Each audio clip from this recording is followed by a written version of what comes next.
İbn Şihab rahmetullahi aleyh aytat, bir jolu Umar radiyallahu anhu minbarda olturgan mezgilde ellerge kayrıldı. O adamlar, oy bir gana paygambarlardan durus bolgan. Paygambarlar özünün oyun aytkan bolsa, al söz türde durus bolgan, tuura bolgan, sebebi Allah Taala alarga tuuraсын көргөзүп турган дейт. Bugün oy tuuraсын aytабыз. Paygambarыбыз sallallahu aleyhi ve sellem bir nerseni özünün oyu менен кылган болсо, ал сөзсүз туура болгондо. Эгер туура эмес болсо, Allah Taala дароо ошол замат Жабраил алейхиссалам аркылуу түзөтүп турган. Демек, пайгамбарлардын ою ал сөзсүз түрдө туура. Ал эми биздин ойчу. Адам баласы өзүнүн оюна кылган нерсени, өзүнүн оюна келген нерсени кыла берсе болобу же болбойбу? Мына ошол туурасында экен. Умар радиаллаху анху айтат, пайгамбар алейхиссаламдын ою гана туура болгон, себеби Аллах Таала пайгамбарга туураны көргөзүп турган. Ал эми бизден болсо, бул бир гана ой болуп кала берет биздин оюбуз. Ал өзүбүздү машакатка салуу болот. Ойду адам баласы туура деп билип алса, ал өзүн өзү кыйнайт дейт.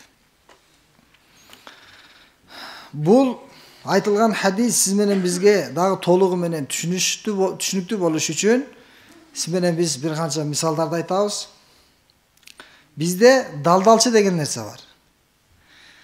Базарларда сатуучу жана сатып алуучунун ортосунда ортомчу болгон далдалчы болот. Аны кээ бирөө түшүнсө, кээ бирөө түшүнбөйт.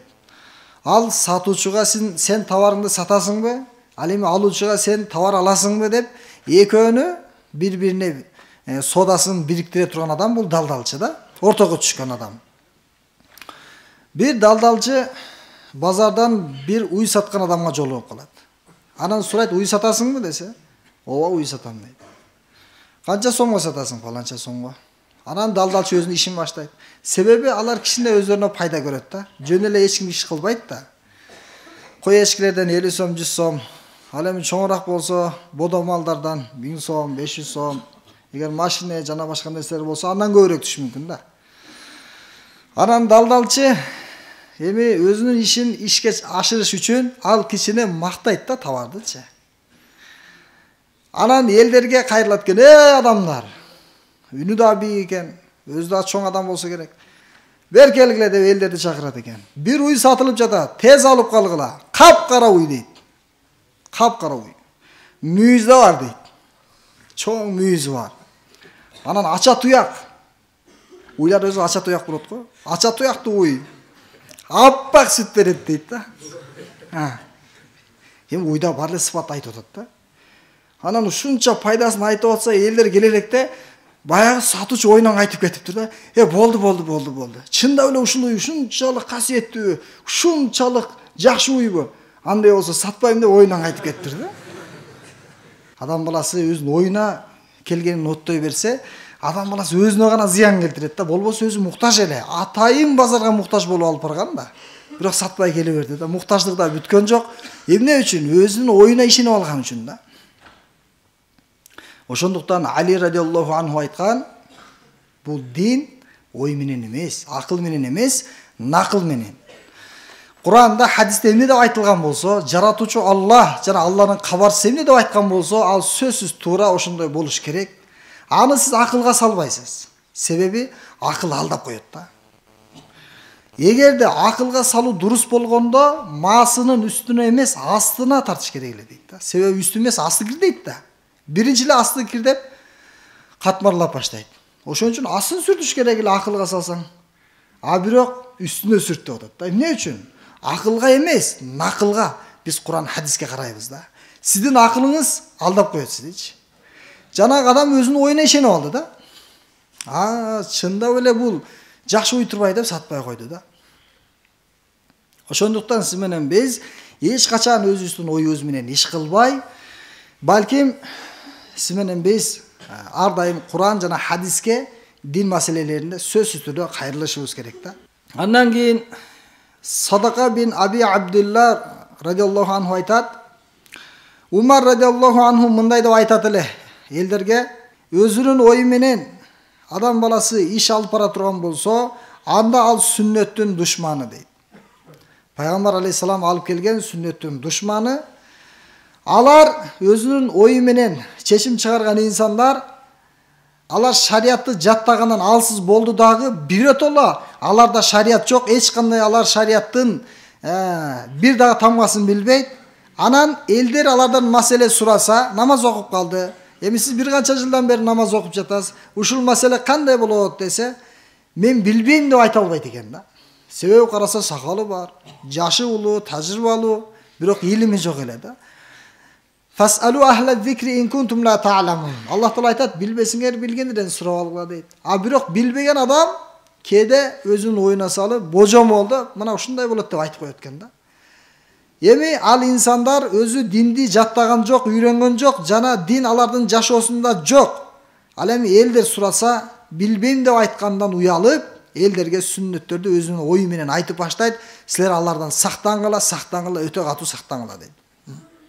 Эч качан сиз менен биз оюбуз менен бир чечимге келбешибиз керек да. Биздин оюбуз ал сөзсүз түрдө туура боло бербейт. Кээде бир ой туура болсо, бир ой туура эмес болот. Билебиз, ар бир инсанда бир периште, анан бир жин, шайтан бар. Шайтан ар дайым инсанга туура эмес ката ойлорду салып турат, жаман ойлорду, жаман күмөндөрдү. Ал эми периште жакшы ойлорду салып турат. Жакшы ой келсе жакшы. Бирок кээде жакшы ой деле далилсиз болсо, ал да ката болуп калат да. Ошол үчүн сиз менен биз билбесе кайсыл бир маселени орунун айгусу суроодо дейт. Сиз сурасаңыз, муфтилерден сураңыз, алымдардан сураңыз, сиздин маселеңиз чечилет да. Кээде адамдар жок дей албайт да. Эми атайын ишенип келип мага сурап атса, ана мен билбейм деп койсом кандай болот? Жок дегендечи, жогун айтат дагы, анан ушундай болсо керек деп коет да, ананчы. Такташ керек деп коет. Жок, билбейсизби? Билбейм деп айтсаңыз, бул илимдин жарымы. Бир риваятта 3төн 1 илимди алып алды дейт ал инсан. Билбеген нерсени билбейм деп айтыш керек да. Бир падышанын кушу болот да, ителгиси болот. Ителгилерди билесиз да? Бул жырткыч канаттууларга кирет да. Тырмактары, тумшуктары мындай ийилип турат. Анан учуп, баягы падышанын үйүнөн чыгып кетет да. Бир кемпирдин үйүнө түшүп келип калыптыр, кемпир кармап алыптыр анычы. Кармап, баягы жашы улгайган сайын аябай мээрими артып кетет экен да. Кемпирлердин, аксакалдардынчы. Анан баягы апа ушунчалык мээрими төгүлүп кетип, карачы, ушул жалка болуп атат ушул ителгиге. Тумшугун кара, буну менен кантип жемди чокуйт дейт экен да. Тырмактарын кара бечара. Бул мынтип олтурса өлүп калат деп мээрими төгүлүп кесип салыптыр да колу бутунчу. Ошентип тумшугу да жок, анан тырмагы да жок, өлүп калыптыр баягы. Анан падыша издетет, аябай жакын болуп калса керек да. Кээ бир жаныбарлар адамга жакын болуп жүрө берип, үй бүлөсүнүн бир мүчөсү сыяктуу болуп калат го. Баягы жүрөгүнө махабаты кирип кетет да. Негизи анчалык болбош керек. Анан падыша издеп таптырса, бир кемпирдин үйүнөн чыгат да. Анан өзүнөн көрсүн деген экен да, ушул ителги. Бул өзүн кадырлабады бул. Билбеген жакка барып алды. Бул мен муну жакшы багат элем. А бул болсо кемпирдин колуна түшүп калыптыр деп.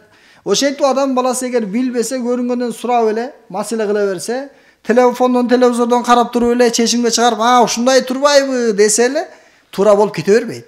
Кээде адам баласы зыянга учурап калат. Ошон үчүн сиз менен биз оюбуз менен эмес, ар дайым далил менен кылышыбыз керек экен да. Ибн Масуд радиаллаху анху айтат: "Iyyakum wa ra'ayta fa innama halaka man kana qablakum bi ra'ayta wa ra'ayta.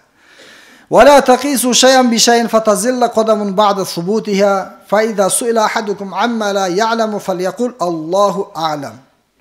Ибн Масуд радиаллаху анху айтат: "Силер менин оюмча ушундай болсо керек деп айтуудан сактангыла" дейт. Өтө катуу сактангыла. Себеби силердин мурдагы коомдордун көпчүлүгү менин оюмча ушундай деп өзүнүн ою менен эле эч бир далилсиз ата бабалар ушинтип келбеди беле. Ата бабаларыбыздын анан каада салтын таштап каяка барма керек деп туруп адам баласы ата баба деп туруп тосокко кирет экен да. Бизде мурдагы көпчүлүк ошо ата баба далилдебейт да анычы.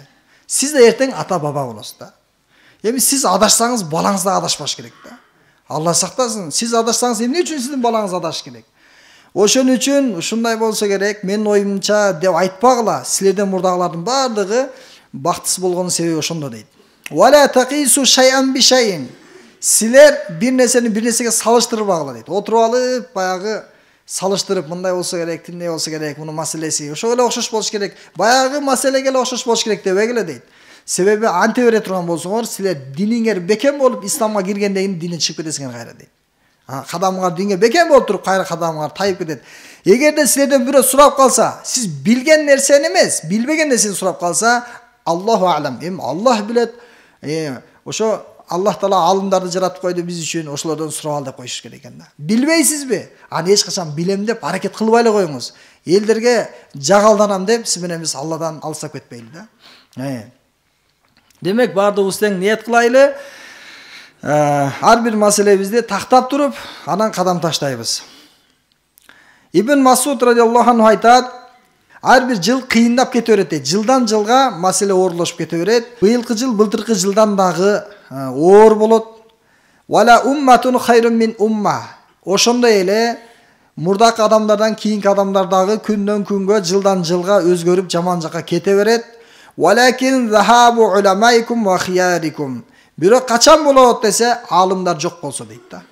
Сизге маселени так айтып бере ала турган алымдар жок болсо, кыяматка жакындаганда Аллах Таала илимди көтөрөт. Бир эле китептен көтөрүп салбайт, бир көтөрүштө. Алымдарды алат, устаздарды алат, чоң-чоң ошентип олтуруп, анан алсыздар калат. Анан алар муфти болгондон кийин билбеген маселелерине чечим чыгарат, түрлүү маселелер болот дагы. Анан адамдар адашып кетет. وَيَحْدُثُ قَوْمٌ يَقِيسُونَ الْأُمُورَ بِرَأْيِهِمْ فَيَنْهَدِمُ الْإِسْلَامُ. İslam ошентип биротоло адамдардын жашоосунан чыгып кетет дейт. Эмне үчүн чыгып кетет десе, себеби адамдар өздөрүнүн динин ою менен сүйлөп калат дейт. Бизде мурдагы коомдордун баарына китеп берилген.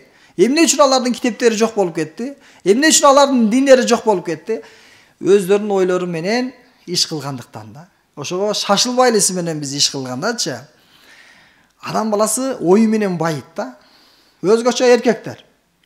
Отуруп алып ою менен эле байый берет да. Караса тим эле байып кеткен да. Отуруп алып бир иш баштап алган, анан байып кеткен, тим эле ушунчалык чириген бай, чоң-чоң машиналарды айдап жүрөт, оюнда да бирокчу. Караса таштап отурат да. Канча инсандар бизнести баштайт да. Көп акчаларды өзүнүкүн эле эмес, бирөөнүкүн да алып таштайт да. Мына ушундай кылабыз депчи. Анан иш башталгандан кийин эми билбейт да кандай болот. Жыйынтыгычы, мөмө жемиш же болбосо дагы бир ишти баштап алат дагы, анан күтүп отурат. Мына кымбаттайт, анын ою кымбаттайт да. 40 сомдон болсо 50 сомдон болот. Анан 100 сомдон болот. Анан 200гө чейин ашат. Быйыл деген бул продукция өтө аз деп отуруп андан кийинчерээк 15 сомдон сатат да. Же чирип кетет, барып поляга төгөт да. Адам эркек өзгөчө ою менен байыт экен да. Аялдар болсо эмнеси менен байыт десе, алар ою менен эмес, алар башка нерсеси менен байыт. Алар ою менен наоборот өзүн-өзү жейт экен да. Эркектер ою менен байыса, аялдар болсо ою менен өзүн-өзү жейт экен да.